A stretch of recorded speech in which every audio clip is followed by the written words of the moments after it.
Brian Shields did a video that is extremely interesting. Some of you might not know who he is, because his channel is extremely suppressed, because he's done amazing work on the Las Vegas situation.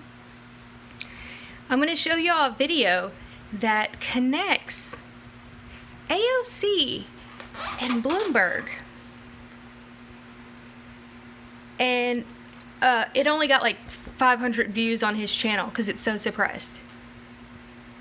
This is this is bad. Well, I mean, most of us kind of know that it's a circus anyway, but this is going to show you how much of a circus it truly is. It's all just circus sideshow theater. It's quite amazing. He did an amazing job. I'm going to put a link to his channel in my pinned comments. Y'all go check out his channel. The work he's done on Vegas is just amazing. There's people that have done work on it, and a lot of those were not honest people. But Brian has done in-depth, like going through all of the cameras from all of the people and everything. But y'all got to check it out. So anyway, let's get on with the Bloomberg AOC connection. Hey, it's Brian. I hope y'all are well. I wanted to create a quick video for you about the connection between presidential candidate Bloomberg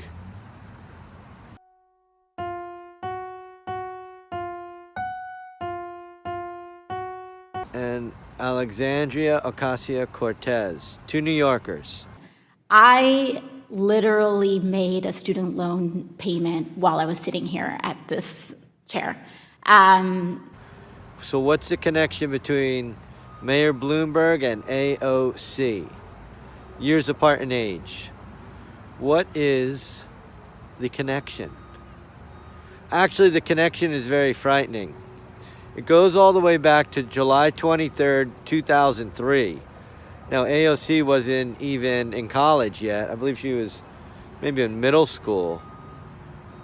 However, Mayor Bloomberg was in charge of New York City. He was the mayor of New York City. Something horrible happened on this day. A city councilman named James E. Davis was assassinated by a man named Othniel Askew, who was a political rival of Mr. Davis, of Councilman Davis.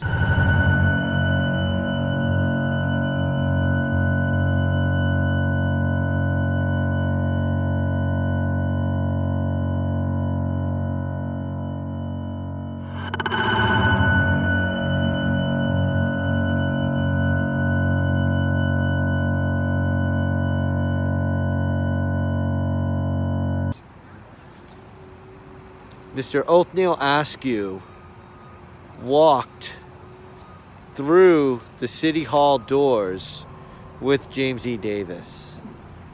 What Othniel Askew perhaps did not tell James E. Davis was that that morning he put in a call to the FBI. And he told the FBI that Mr. Davis had threatened to out him as gay to the Hasidic Jewish community that he wanted to represent. He also told the FBI that Mr. Davis had offered him a high-paying job on his team as a quid pro quo for ducking out of the race. That's what Mr. Othniel Askew reportedly told the FBI the morning that he met Mr. James E. Davis at City Hall.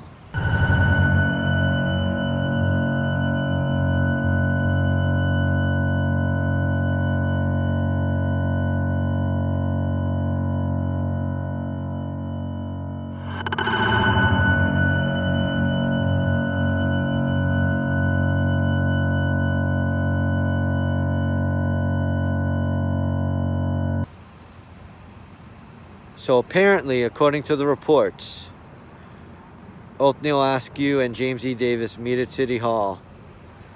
And because James E. Davis was a councilman, they did not have to walk through metal detectors. James E. Davis walks through the metal detector cordially with Othniel Askew. Later that morning, Othniel Askew and James E. Davis are on a balcony in City Hall. A balcony in City Hall, historic balcony in City Hall. Othniel Askew pulls out a gun and shoots James E. Davis dead. Assassinates a city councilman in the City Hall balcony.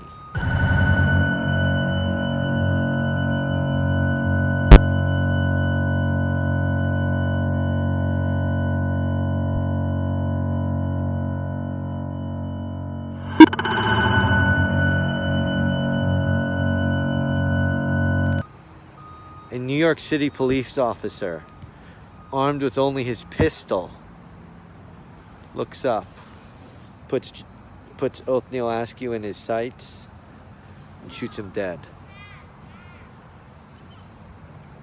Law and Order actually did an episode that was an adaptation of this event. It was in the paper, New York City, New York Times, etc.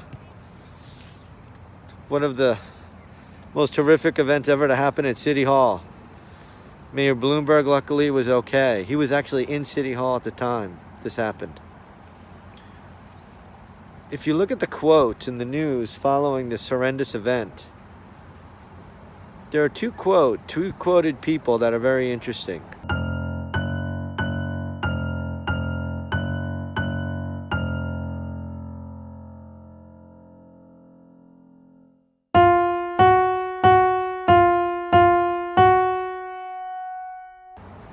One of the gentlemen's names is Cheni Yerushalmi. Cheni Yerushalmi. It looks like Cheni, C-H-E-N-I. It's pronounced Cheni. Mayor Bloomberg once called him Henry. Next, our partner at Sunshine Realty Management, co-founder Henry Yerushalmi. Thank you, Mayor Bloomberg. Yes, there is a Mayor Bloomberg connection to this gentleman. He has a partner named Joe Raby. Joe Raby is also quoted back in July of 2003 in the coverage of this horrific event.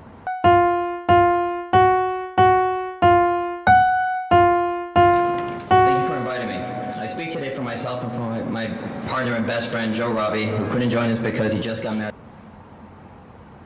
So what happened later on? Actually, later on, in the same decade, Mayor Bloomberg's City Hall started giving these two gentlemen money. A lot of money. Hundreds of thousands from the city to manage city incubators.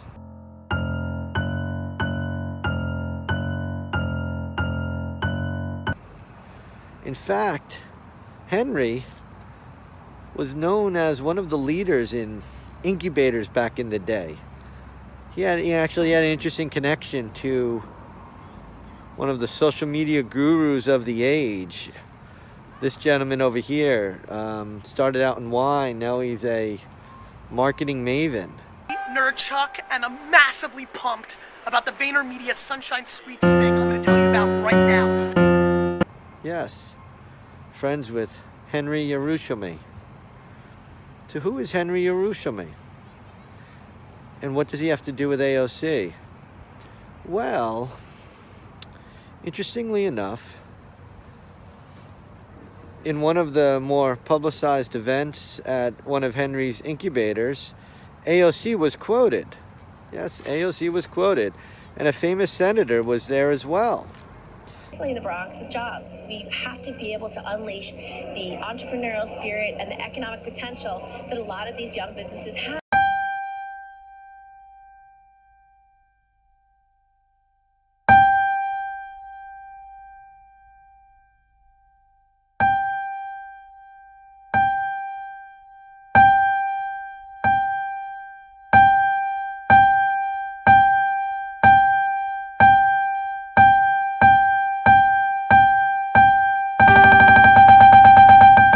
Famous senator was at his incubator. So, what was AOC doing at this incubator? Oh, AOC was just a young entrepreneur starting a book publishing company about children's books from tough neighborhoods in New York City. Unfortunately, I don't think they ever published any books. So apparently Henry hooked AOC up with some jobs. If you look at AOC's early career prior to bartending, that wasn't because of Henry, I don't think. But prior to bartending, she had all these fancy job titles working for companies that Henry managed, okay? So really, AOC's early mentor was Henry Yerushalmi.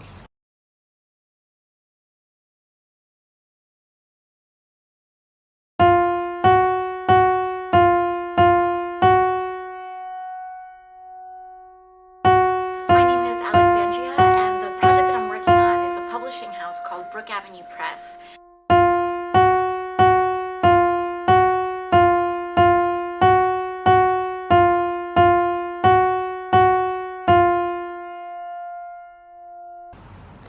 Well, Henry was also the campaign manager for Othniel Askew, the gentleman who had assassinated a city councilman in City Hall.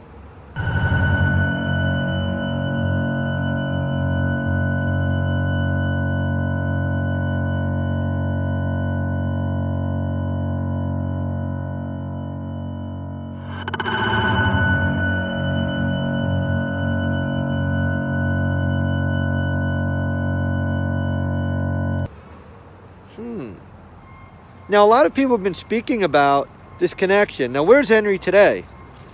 Apparently, he runs a Burning Man for New Yorkers in Vermont called Pink, P-Y-N-K. And I've shared this in other videos, but apparently people haven't gotten it. It looks like a constant rave party every weekend in Vermont. So you can do some research on it. It's not hidden. People you know, P-Y-N-K, Henry Yerushalmi. That's his thought. That's his creation. Looks like fun. All right. So people you know is what he runs. This Burning Man for New Yorkers in Vermont.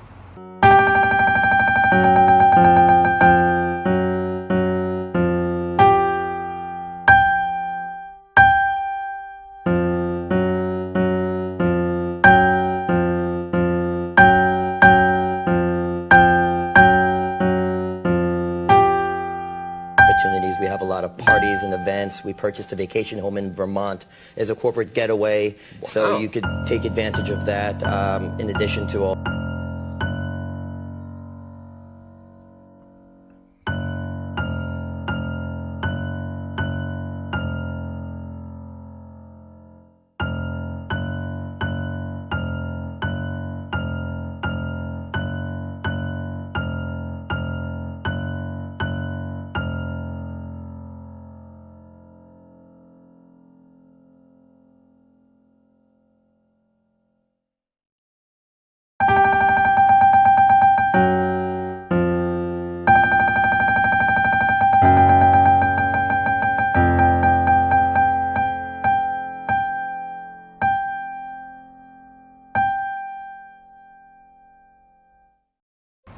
And then what about Joe Rabi? Joe Rabi, who was also quoted back in the day, associated with the Othniel Askew news coverage.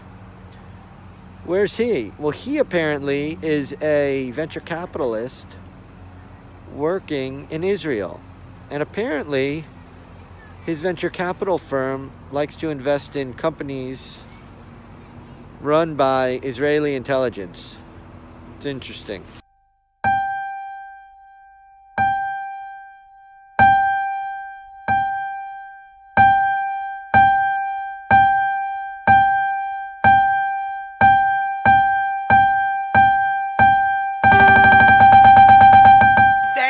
Chuck and I'm massively pumped.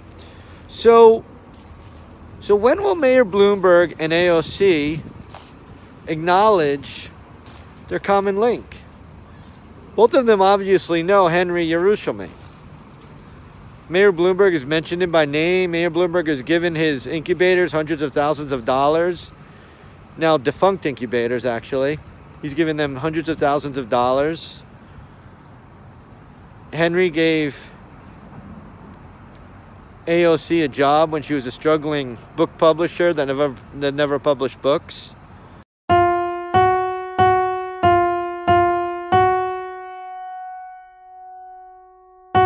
My name is Alexandria, and the project that I'm working on is a publishing house called Brook Avenue Press.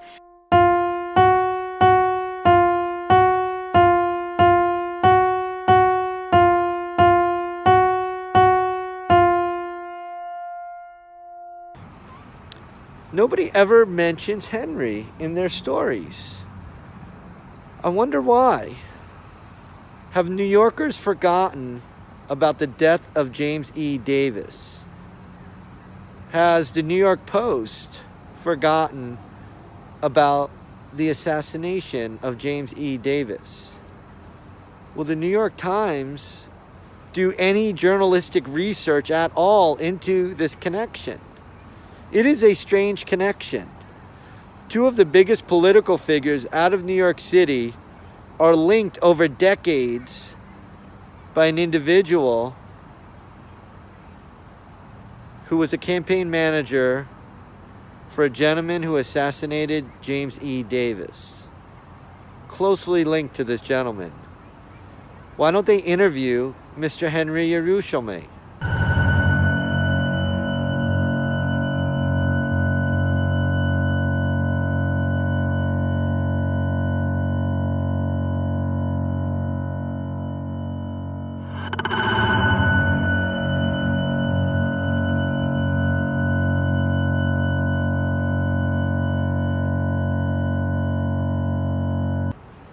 Why don't they interview him and talk to him about his connection to Mayor Bloomberg and his mentorship of AOC? Why won't anyone in New York City even mention this? Why don't they do a story about his little constant rave party in Vermont?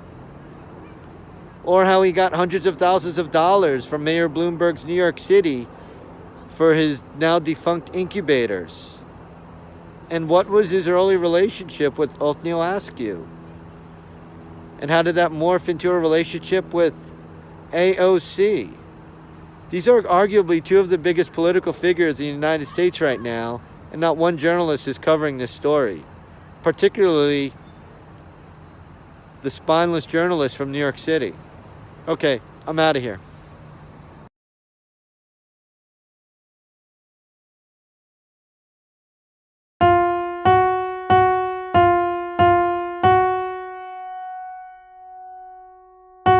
My name is Alexandria, and the project that I'm working on is a publishing house called Brook Avenue Press.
Thank you for inviting me.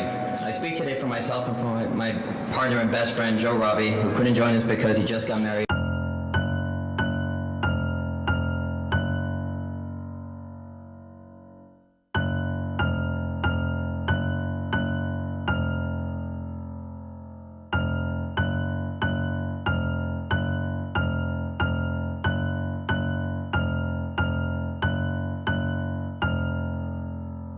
Particularly in the Bronx, is jobs. We have to be able to unleash the entrepreneurial spirit and the economic potential that a lot of these young businesses have.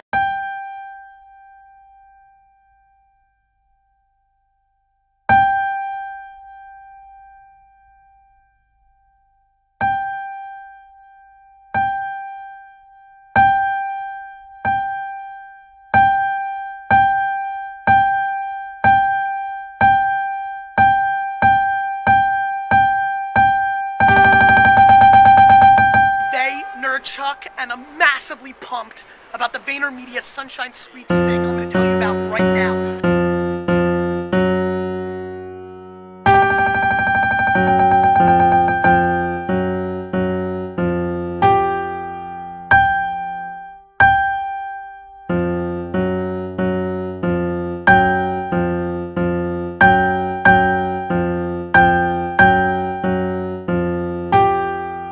Opportunities. We have a lot of parties and events. We purchased a vacation home in Vermont as a corporate getaway, so you could take advantage of that in addition to all